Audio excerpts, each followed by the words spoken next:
I'm grateful to Chancellor Schultz for providing German Leopard 2 tanks and will lead an effort to organize a European contribution of 2 tank battalions for Ukraine. I want to thank the Chancellor for his leadership and his steadfast commitment to our collective efforts to support Ukraine. Germany has really stepped up. The Chancellor has been a strong, strong voice for unity, a close friend, and for the level of effort we're going to continue. Supporting Ukraine's ability to fight off Russian aggression to defend its sovereignty and territorial integrity is a worldwide commitment. Not just look, it's a worldwide commitment. Last week, in Germany, Secretary Austin convened the Ukraine Defense Contact Group for the 8th time. This group is made up of some 50 nations, each making significant contributions of their own to Ukraine's integrity. Each fully committed to making Ukraine remain strong and independent and able to defend itself against Russian threats and violence. I want to thank every member of that coalition for continuing to step up. The UK, the United Kingdom, recently announced that it's donating Challenger 2 tanks to Ukraine. France is contributing AMX-10s, armored fighting vehicles. In addition to the Leopard tanks, Germany, like the United States, Germany is also sending a Patriot missile battery. The Netherlands is donating a Patriot missile and launchers. France, Canada, the UK, Slovakia, Norway, and others have all donated critical air defense systems to help secure Ukrainian skies and save the lives of innocent civilians who are literally the target of Russia's aggression. Poland is sending armored vehicles. Sweden is donating infantry fighting vehicles. Italy is giving artillery. Denmark and Estonia are sending howitzers. Latvia is providing more Stinger missiles.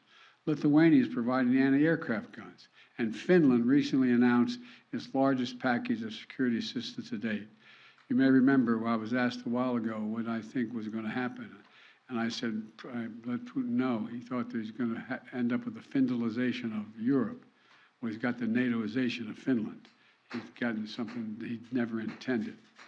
Together with our allies and partners, we've sent more than 3,000 armored vehicles, more than 8,000 artillery systems, more than 2 million rounds of artillery ammunition, and more than 50 advanced multi-launch rocket systems, anti-ship and air defense systems, all to help counter Ukraine's brutal aggression that's happening because of Russia. And look, today's announcement builds on the hard work and commitment from countries around the world, led by the United States of America, to help Ukraine defend its sovereignty and its territorial integrity. That's what this is about, helping Ukraine defend and protect Ukrainian land. It is not an offensive threat to Russia. There is no offensive threat to Russia. If Russian troops return to Russia, they'll be there where they belong.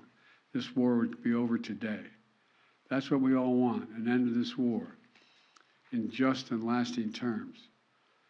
You know, our teams do not permit one nation.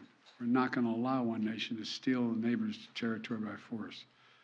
Our terms that preserve Ukraine's sovereignty and territorial integrity and honor the UN Charter, they're the terms we're working on. And you know, these are the terms we all signed up for and 143 nations voted for in the United Nations General Assembly last October. So, the United States, standing shoulder to shoulder with allies and partners, is going to continue to do all we can to support Ukraine. Putin expected Europe and the United States to weaken our resolve. He expected our support for Ukraine to crumble with time. He was wrong. He was wrong. And he was wrong from the beginning, and he continues to be wrong. We are united. America is united, and so is the world. And we approach the one-year mark, as we do, of the Russian full-scale invasion of Ukraine. We remain united and determined as ever in our conviction and our cause. These tanks are further evidence of our enduring, unflagging commitment to Ukraine and our confidence in the skill of the Ukrainian forces.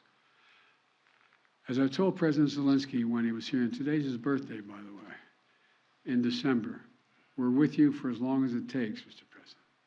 Ukrainians are fighting an age-old battle against aggression and domination. It's a battle Americans have fought proudly, time and again. And it's a battle we're going to make sure the Ukrainians are well equipped to fight as well. This is about freedom. Freedom for Ukraine. Freedom everywhere. It's about the kind of world we want to live in, the world we want to leave to our children. So may God protect the brave Ukrainian defenders of their country and keep the flame of liberty burning brightly as we can. Thank you. Mr. President, why are you taking this decision now? Did Germany force you to change your mind on sending tanks?